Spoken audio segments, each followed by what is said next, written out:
안녕하세요. 마경원입니다. 네, 어제 전격적으로 한국은행이 0.25 정책금리를 인하를 했습니다. 그래서 사실은 이제 시장에서 예측하기는 이번에 금리 인하를 못할 거라 생각했는데 아주 전격적으로 금리 인하를 했습니다. 그래서 오늘 금리 인하를 어제 금리 인하를 했는데 불구하고 오늘 주식시장이 많이 밀리고 있죠. 예, 그래서 어제 금리 인하가 어떠한 시사점을 갖고 있는지 간단하게 좀 설명을 좀 드리고자 합니다. 예, 보도록 하겠습니다. 자, 먼저 한번 보시면요. 일단은 뭐 저도 그랬지만 저도 이제 사실은 이제 제가 지난주에 한국은행의 금리 전망 관련해서 이제 제가 인터뷰를 하게 됐는데 지난주에 제가 제 견해도 어제 금리는 아마도 동결하지 않을까라는 게 제 생각이었습니다. 그리고 어제 그 기존에 이제 시장의 참여자들은 한 80% 정도가 금리 동결을 생각을 했었어요.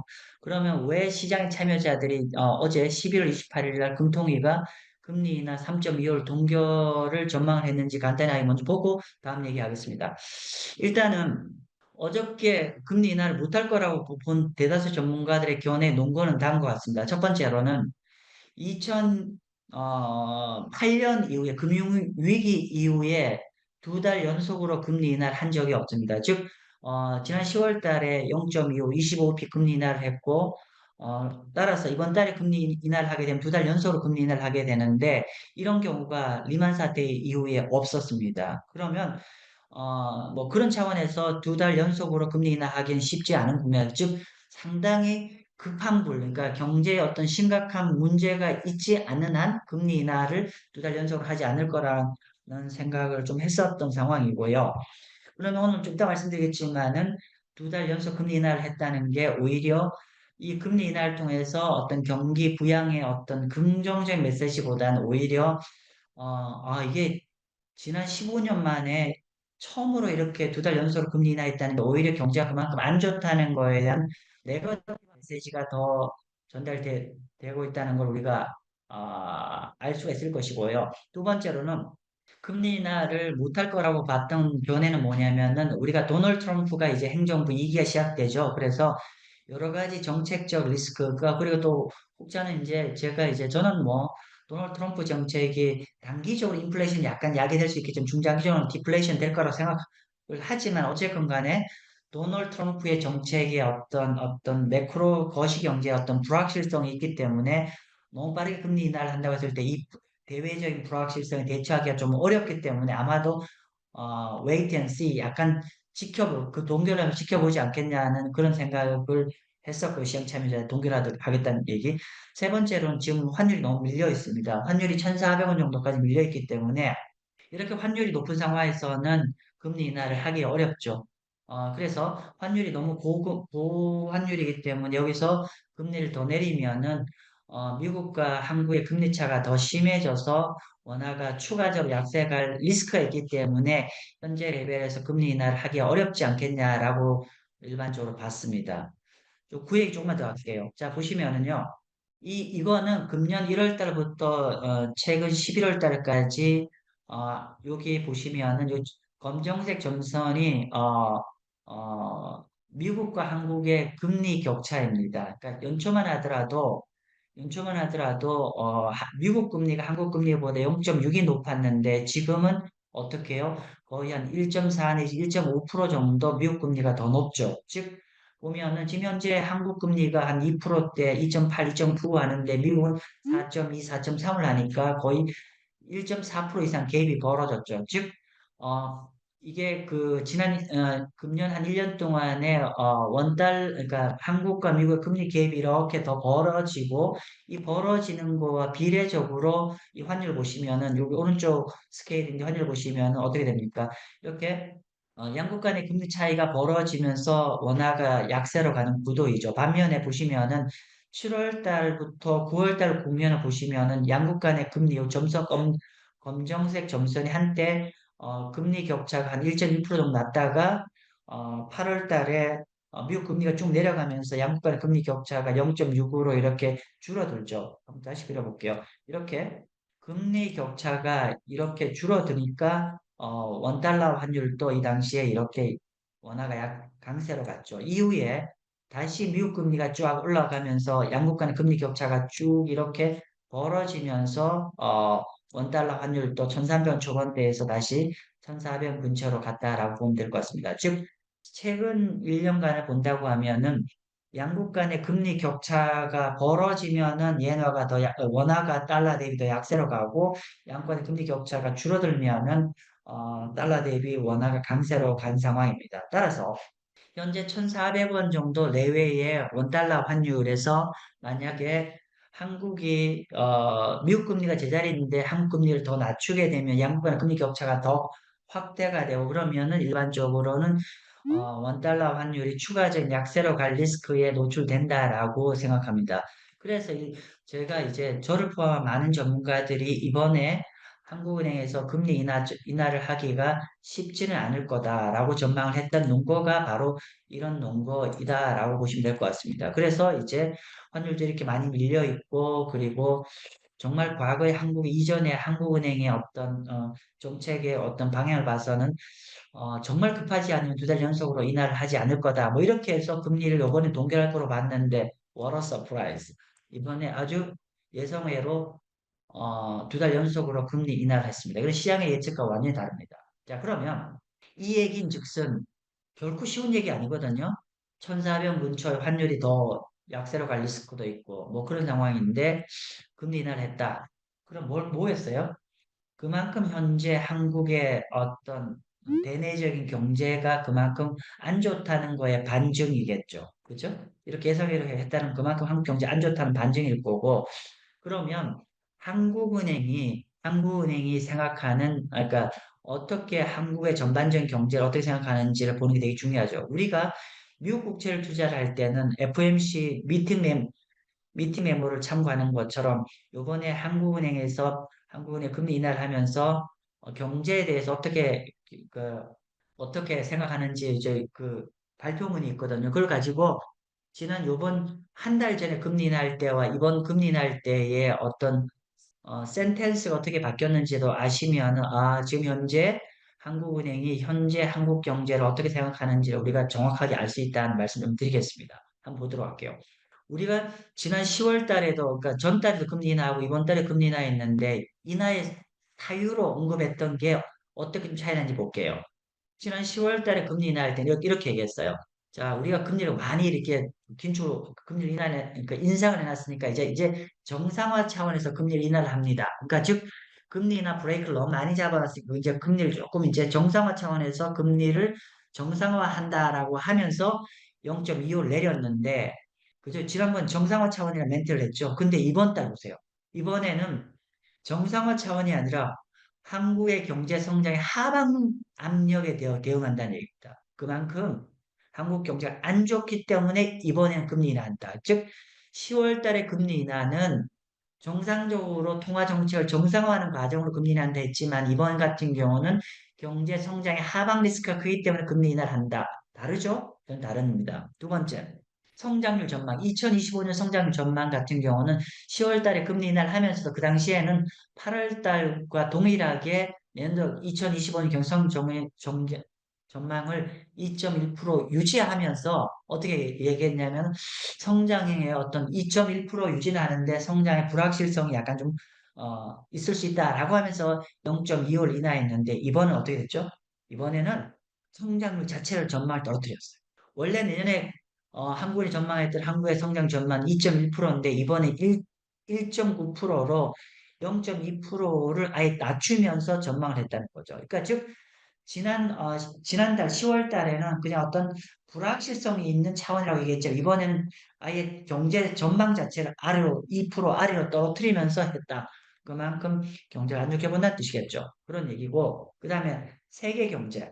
지난 지난 10월 달에는 금리 인하를 하면서 세계 경제를 어떻게 봤냐면 리스크라고 해야 되나요? 코멘트를 어떤 얘기를 했냐면 글로벌한 인플레이션 둔화만 언급을 했어요. 인플레이션 이제 좀 안정화되고 있다는 얘기를만 했었는데 그때는 그러니까 중앙은행 입장에서는 그 인플레이션 안정화되고 있다는 건 굿뉴스죠. 굿뉴스. 그죠? 그런데 이번 같은 경우는 어떻게 코멘트를 했냐면 트럼프 행정부에 따른 불확실성이 고조된다. 그렇기 때문에 이제 어떤 부정적 영향의 대처, 그러니까 금리 인하를 하는데 이전 같은 경우는 물가가 안정화돼서 금리 인하를 한다는데 이번 같은 경우는 불확실성이 점증하고 있어서 이거에 대한 대처라는 거니까 그런 측면이 있고요. 그 다음에 국내 경제. 국내 경제에 대해서 어떻게 멘트를 하셨냐면은 지난달 같은 경우는 내수 부진만 언급을 했어요. 내수 부진만. 그죠? 내수 부진만 언급했는데 이번 달은 내수 부진 플러스 수출 증가도 둔화될 거다. 그러니까 지난달만 하더라도 어떤 내부적 얘기만 했는데 이번 같은 경우는 내부뿐만 아니라 외부적인 것도 앞으로 걱정이 된다. 그렇게 코멘트를 했었습니다. 그리고 물가 부분은 10월달 금리 인하 때 물가 코멘트가 없었는데 이번 같은 경우는 물가가 지난 8월 달에 한국은행 전망보다도 물가 전망을 이번에는 아예 하향 전망을 했어요. 즉 지난 8월 달에는 2.1% 물가 전망을 했는데 이것도 2.1%에서 1.9%로 물가를 0.2 정도 떨어뜨렸죠. 그만큼 국내 경제가 성장률, 물가 모두 다 내년 낮게 본다. 그런 얘기가 될 것이고요.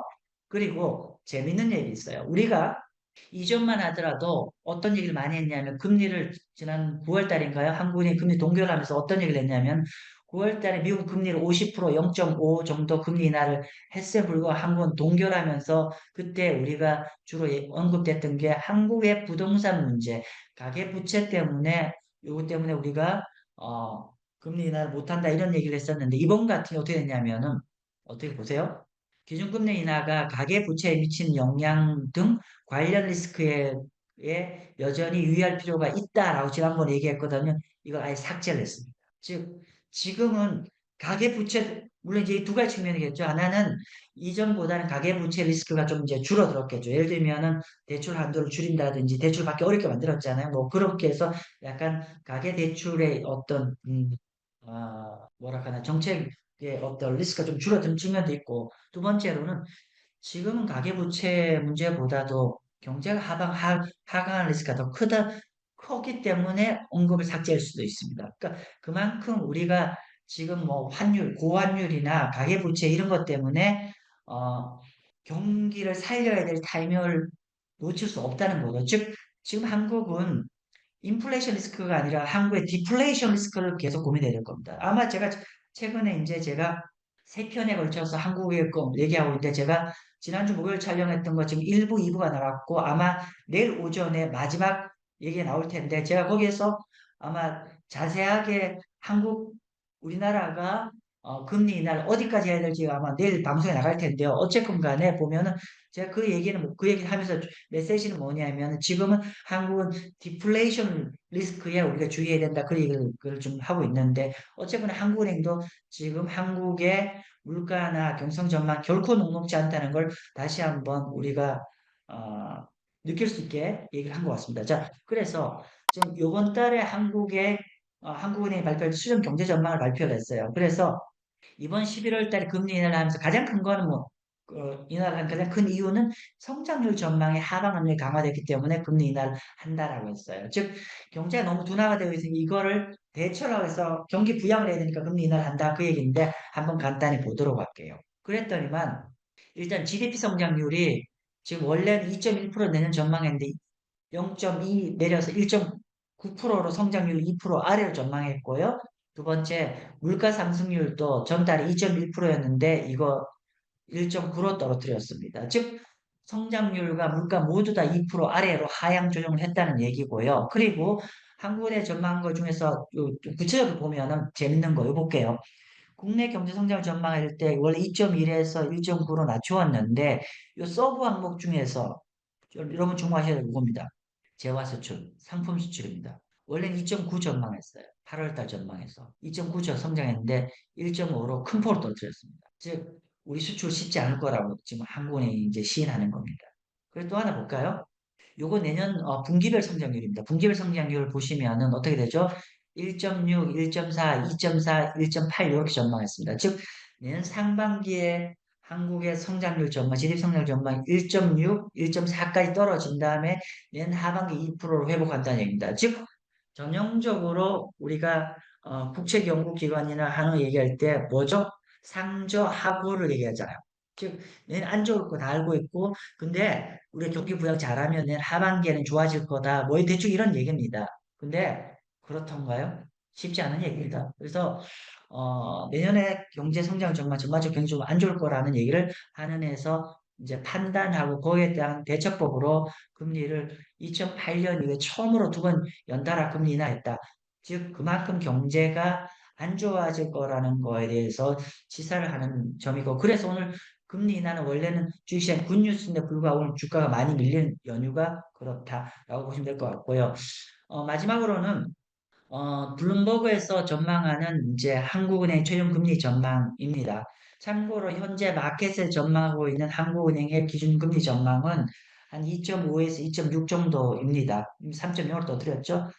그런데 이제 지금 현재 블룸버그에서 모델링한 자료에 의하면은 지금 글로벌, 그러니까 도널드 트럼프 이슈가 불거지면은 이제 글로벌 교역 물량이 감소를 하게 되고 그러면 한국은 이제 오픈 경제이기 때문에 글로벌 교육 감소에 따라서 직격탄을 맞을 리스크가 있기 때문에 한국은행이 전망한 것보다도 경제는 더 하방 리스크가 있을 거라고 전망을 하고 있습니다. 따라서 이렇게 한국 경제, 한은이 전망한 것보다 경제가 더 나빠지면 그럼 결론적으로 여기에 대처하고자 하는 한국의 정책금리도 더 많이 인하를 해야 될 거고 그래서 지금 블룸버그 이코노미스트 모델링에 따르면은 한국은행의 정책금리는 아마도 한 2%까지도 현재 시장에서는 2.5% 금리 전망하고 있거든요. 정책금리 최종적으로. 근데 한은에서는 좀더 그 블룸버그에서는 이런 전반적인 한국 경제 리스크를 감안하면은 내년 말이나 26년 초반까지는 2.5가 아니라 2.0까지도 떨어뜨려야 될 것 같다라고 전망을 하고 있습니다. 근데 이렇게 전망하고 있고요. 뭐 자세한 저희 그 제 마쌤의 견해는 제가 내일 아침에 올라가는 동영상에서 제가 지난주 목요일 날 찍은 겁니다. 하는 발표가 있는데 제 생각 말씀드릴게요. 저희는 시중보다 금리 인하 더 많이 해야 된다고 생각합니다. 그래서 결론적으로는 이런 모든 것들이 그러니까 한국 국채의 투자 매력, 그러니까 주식 입장에서는 이렇게 경제가 나빠지고 정책금리가 생각보다 많이 내려야 된다는 게 부정적 뉴스지만은 한국 국채 입장에서는 투자의 기회가 제공이 된다라고 생각합니다. 그래서 전반적으로 한국 경제가 우리가 생각보다 더 나빠질 여지가 있다는 거고, 그리고 정책금리도 생각보다 더 많이 내릴 거고, 그러면 한국 투자 기회는 더 많이 생길 거고, 제가 저희 마쌤이 생각하는 어떤 최종적인 한국 정책금리는 내일 오전에, 토요일 오전에 제가 이전에 촬영한 게 있는데 그 내용을 꼭 보시면은 전반적으로 한국 금리도 어디까지 내려갈 거고 그러면 한국 채권 투자했을 때 어느 정도의 기대수익이 나올지는 내일 오전에 동영상으로 참고 하시면 될 것 같습니다. 아무튼 오늘 제가 간단하게 어제 발표된 한국은행 정책 금리가 좀 서프라이즈로 진행되는데 이것이 함의하는 바가 무엇인지 설명드렸고 내일 동영상도 여러분 많이 주목해 주시면 고맙겠습니다. 네, 감사합니다.